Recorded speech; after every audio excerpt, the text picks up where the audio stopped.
Rambler 7. Retirement natural to a great mind, its religious use. Boethius, translated by Johnson. O thou whose power o'er moving worlds presides, whose voice created, and whose wisdom guides, on darkling man in pure effulgence shine, and cheer the clouded mind with light divine. 'Tis thine alone to calm the pious breast with silent confidence and holy rest. From thee, great God, we spring, to thee we tend, path, motive, guide, original, and end. The love of retirement has, in all ages, adhered closely to those minds which have been most enlarged by knowledge or elevated by genius. Those who have enjoyed everything generally supposed to confer happiness have been forced to seek it in the shades of privacy. Though they possessed both power and riches, and were, therefore, surrounded by men who considered it as their chief interest to remove from them everything that might offend their ease, or interrupt their pleasure, they have soon felt the languors of satiety, and found themselves unable to pursue the race of life without frequent respirations of intermediate solitude. To produce this disposition, nothing appears requisite but a quick sensibility and active imagination. For, though not devoted to virtue or science, the man whose faculties enable him to make ready comparisons of the present with the past will find such a constant recurrence of the same pleasures and troubles, the same expectations and disappointments, that he will gladly snatch an hour of retreat,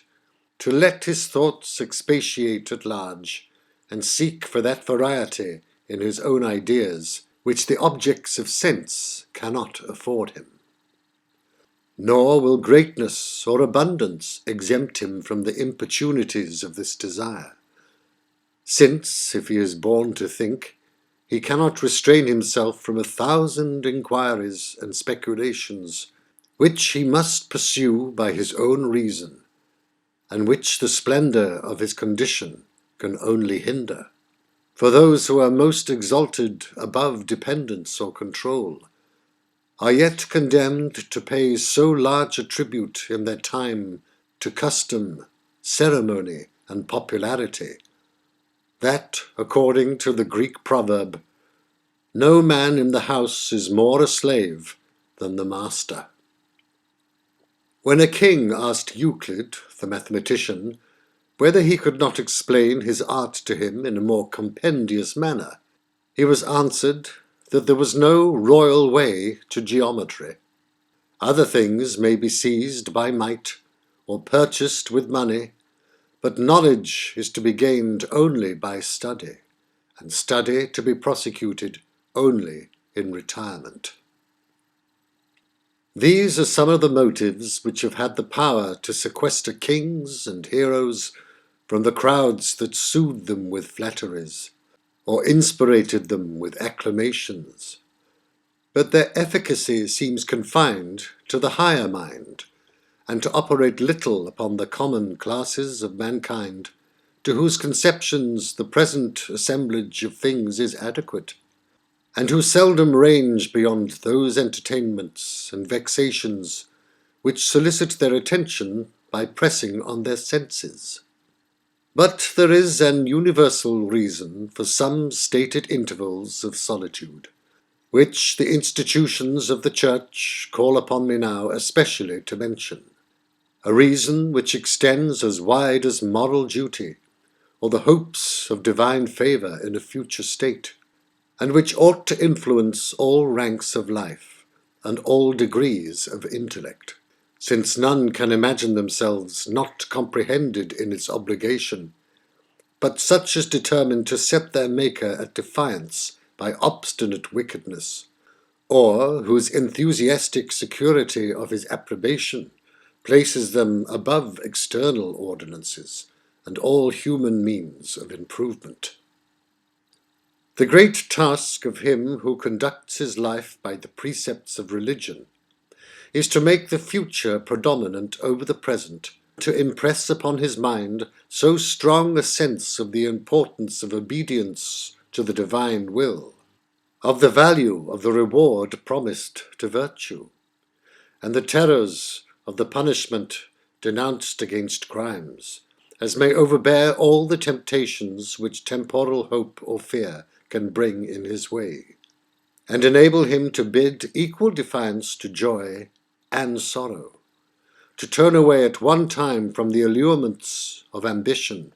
and push forward at another against the threats of calamity.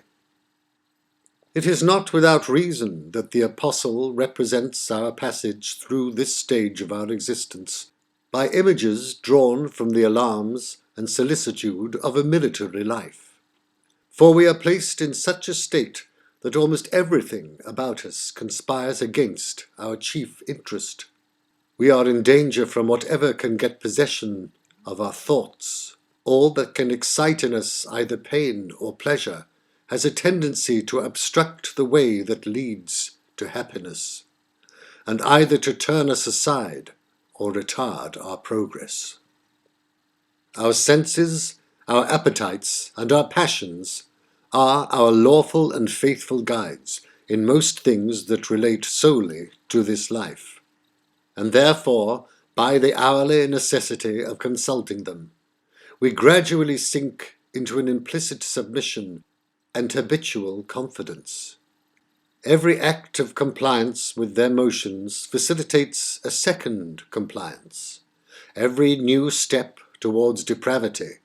is made with less reluctance than the former, and thus the descent to life merely sensual is perpetually accelerated. The senses have not only that advantage over conscience which things necessary must always have over things chosen, but they have likewise a kind of prescription in their favour. We feared pain much earlier than we apprehended guilt, and were delighted with the sensations of pleasure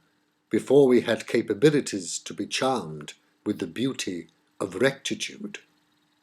To this power, thus early established, and incessantly increasing,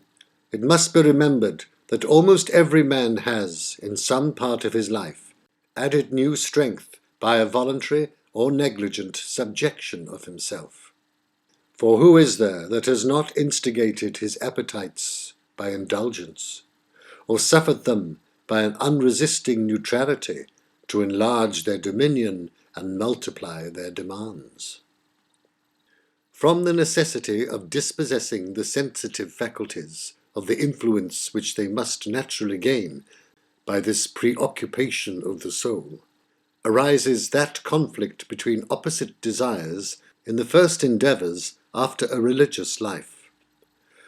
which, however enthusiastically it may have been described, or however contemptuously ridiculed, will naturally be felt in some degree, though varied without end by different tempers of mind and innumerable circumstances of health or condition, greater or less fervour, more or fewer temptations to relapse. From the perpetual necessity of consulting the animal faculties in our provision for the present life, arises the difficulty of withstanding their impulses, even in cases where they ought to be of no weight. For the motions of sense are instantaneous, its objects strike unsought. We are accustomed to follow its directions, and therefore often submit to the sentence without examining the authority of the judge. Thus it appears, upon a philosophical estimate, that, supposing the mind at any certain time in an equipoise between the pleasures of this life and the hopes of futurity, present objects falling more frequently into the scale would in time preponderate, and that our regard for an invisible state would grow every moment weaker, until at last it would lose all its activity and become absolutely without effect. To prevent this dreadful event, the balance is put into our own hands, and we have power to transfer the weight to either side. The motives to a life of holiness are infinite, not less than the favour or anger of omnipotence, not less than eternity of happiness or misery. But these can only influence our conduct as they gain our attention, which the business or diversions of the world are always calling off by contrary attractions. The great art, therefore, of piety, and the end for which all the rites of religion seem to be instituted, is the perpetual renovation of the motives to virtue, by a voluntary employment of our mind in the contemplation of its excellence, its importance, and its necessity,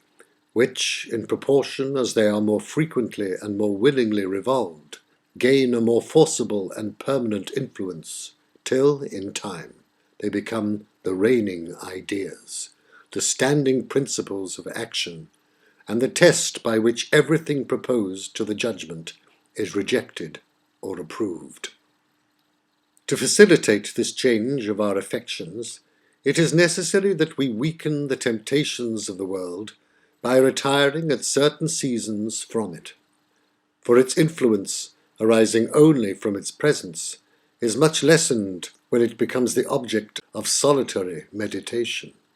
A constant residence amidst noise and pleasure inevitably obliterates the impressions of piety, and a frequent abstraction of ourselves into a state where this life, like the next, operates only upon the reason, will reinstate religion in its just authority, even without those irradiations from above, the hope of which I have no intention to withdraw from the sincere and the diligent. This is that conquest of the world and of ourselves, which has been always considered as the perfection of human nature, and this only is to be obtained by fervent prayer, steady resolutions, and frequent retirement from folly and vanity, from the cares of avarice and the joys of intemperance, from the lulling sounds of deceitful flattery, and the tempting sight of prosperous wickedness.